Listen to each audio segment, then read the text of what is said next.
আমার ওয়াজে পর্দা হইতো না। ঘরের জামাই ঠিক, বউ ঠিক। এটা কেমন?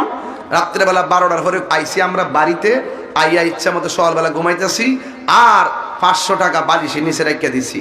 আর বউরে কইছি, ওই তুমি একটা কাম করো, আমার ঘুম থেকে উঠতে একটু দেরি হবি, তুমি সকালে বাজারে গিয়ে কিছু মাছ টাছ কিনে নিয়ে এসো ডার্লিং।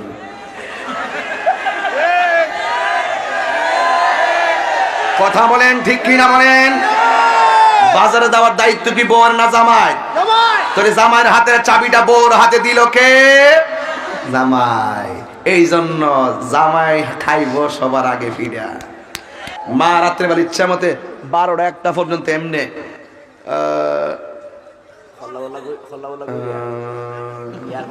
আর এমাদা বাচ্চা দুধ খাইতেছে, আর এমাদা তাই টিভি দেখতেছে, আর বাচ্চা এমনি কান্নে কিনে চাইতেছে।